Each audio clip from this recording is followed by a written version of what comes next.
Thanks very much for staying with us. Time now for Eye on Africa with me, Georgia Calvin-Smith.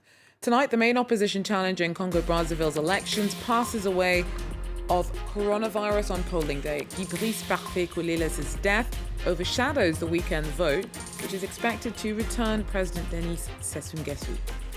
Also, Kenya wants to deal with Somalia directly over an Indian Ocean territorial dispute. It's pulled out of International Court of Justice hearings over the case, accusing the ICJ of unfairness. And Tunisia has an out-of-this-world day by launching its first satellite. An unmanned Russian rocket took off from Kazakhstan to send the Challenge 1 into orbit.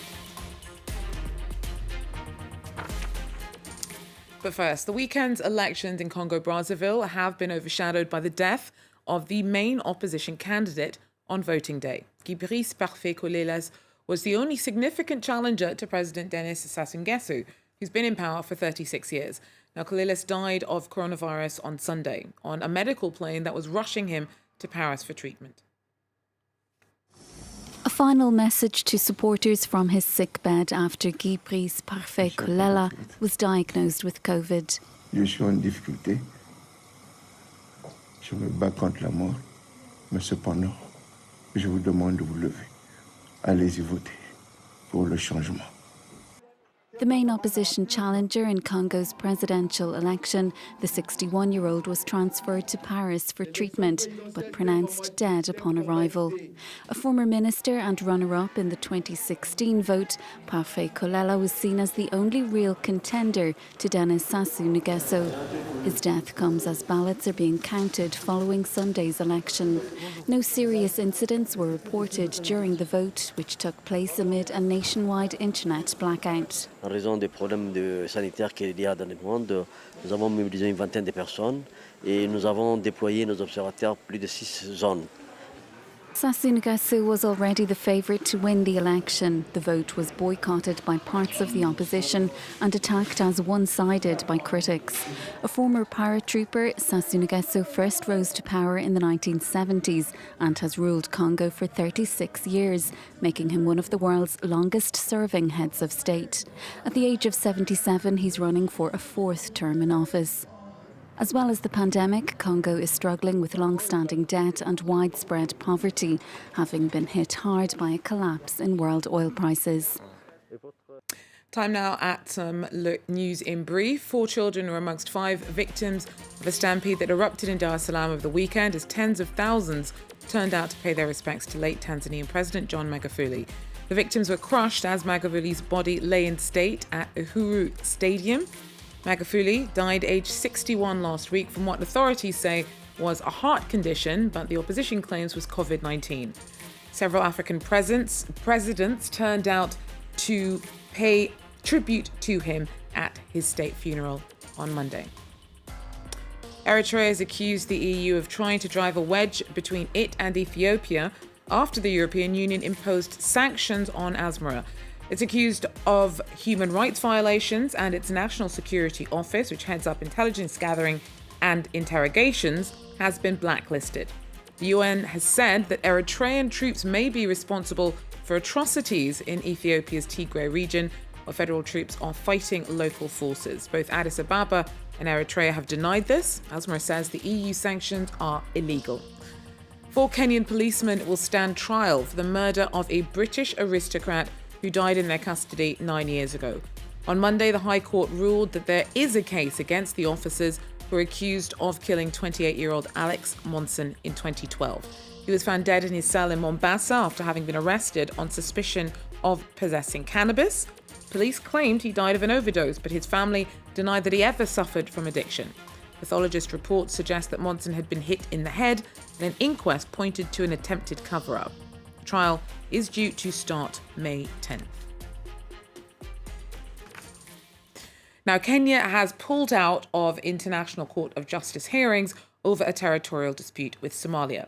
Nairobi's accused the UN court of being biased because of a Somali judge on its bench. The case was filed by Somalia in 2014 and centres around Indian Ocean maritime rights. Kenya says it wants to thrash out the disagreement directly with Mogadishu. Angry Kenyan fishermen did not take to the streets. Instead, they got their boats out. But they are worried that the International Court of Justice will award a large Indian Ocean zone that is rich in fish to Somalia. The people of Lamu and our brothers in Somalia have coexisted for centuries and continue to consider the current boundaries simply as colonial lines drawn neither to the interest of the Kenyan or Somalia people. Kenya has now withdrawn from the International Court of Justice. It alleged bias by a Somali judge on its bench and wants to resolve the matter bilaterally. Kenyan fishermen say they could not survive financially without access to this zone. If we are losing fishing, we can say we are losing 50% of our livelihood, because normally our community in Lamu East, it is not educated. So, and Lamu County, we have no any industry to be invested. So if we are losing the fishing ground, we are totally losing our life. Tensions are also running high between the two nations for other reasons. In December, Somalia cut ties with Kenya after Uhuru Kenyatta welcomed the leader of the breakaway territory of Somaliland for a 3-day visit. Somalia considers Somaliland as part of its territory. Somaliland broke away in 1991 and has since seen little of the violence that has plagued Somalia to the south. Well, in a landmark achievement, Tunisia's first satellite, the Challenge 1, was launched on Monday. After a 2-day delay, it headed up into orbit on a Russian rocket from Kazakhstan. Our team tells us more about the historic moment. Of this beautiful rocket on its flight. A symbolic first step into space. At 7:09 a.m. Tunis time, the first Tunisian satellite, Challenge 1, entered orbit on a Russian rocket. In the command room in Tunis, the emotion was palpable, especially for this young engineer who contributed to making it. On a beaucoup travaillé durant plusieurs années pour en arriver là. C'était le fruit de notre travail. Ça me fait rejoindre les étoiles d'une certaine façon. Voilà. President Guy-Brice, who attended the launch, emphasized the important role of young people. هؤلاء العلماء الذين انتشروا في كل مكان في أصقاع الأرض وها هم اليوم بإمكانياتهم الذاتية يخرجون من الفضاء الجوي عن طريق القمر الاصطناعي. 1 week before the launch, the company Telnet was preparing the final details of this 100% Tunisian project. The team developed the tool through which the satellite will transmit data about objects connected to the internet.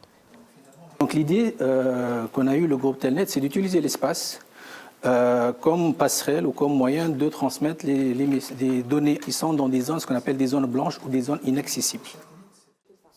For the company CEO, Mohamed Frikha, this satellite is the first step before establishing an African network. Aujourd'hui, on veut partager cette connaissance et ce transfert de connaissances avec les pays africains, avec nos pays frères africains, et on veut faire participer à certains pays à lancer aussi leurs propres satellites. For 7 years, Challenge 1 will orbit the Earth at a speed of 8 kilometers per second, time enough to make other space dreams come true. Well, trailblazing Egyptian writer and feminist Nawal el-Saadawi has passed away aged 89. The trained doctor spent a lifetime fighting for women's rights and penned over 55 books. She was a brave and leading voice in defense of her values and at times risked her life and liberty to speak up. Spoken women's rights campaigner, prolific writer and doctor, Nawal el-Saadawi died at the age of 89 on Sunday after a long illness. She spent a lifetime as an advocate of women's rights in Egypt, the Arab world and beyond. She always contributed something through her singular style of writing and talking about the problems faced by women. This was a woman who was always known for her audacity, her courage, her sense of freedom, and sometimes for posing a threat in a society deeply rooted in religious ideologies, beliefs, and traditions.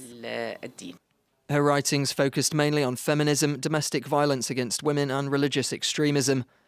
El-Saadawi was a vocal opponent of female genital mutilation, which she herself was subjected to at the age of 6. Saadawi's views caused her to face several legal challenges, as well as accusations of apostasy by Islamists. She was born in October 1931 in a village just north of Cairo and went on to study medicine at Cairo University and New York's Columbia University. She worked as a physician, psychiatrist and university lecturer and authored over 55 books. In 1981, she was arrested and jailed for 2 months during a political crackdown by then-President Anwar Sadat. She was also among the tens of thousands of protesters in Cairo's Tahrir Square demanding the ouster of longtime leader Hosni Mubarak during Egypt's 2011 revolution. She wants to say, I am more powerful than all that. And he is using the police and the army. He is using all the powers inside and outside to oppress, to stop this voice. But it's useless. He failed. He failed. No way. No way. Nawal al-Saadawi was married 3 times and is survived by a daughter and a son. Well, that's it for Eye in Africa. Thanks very much for joining us. Do so again. Take care.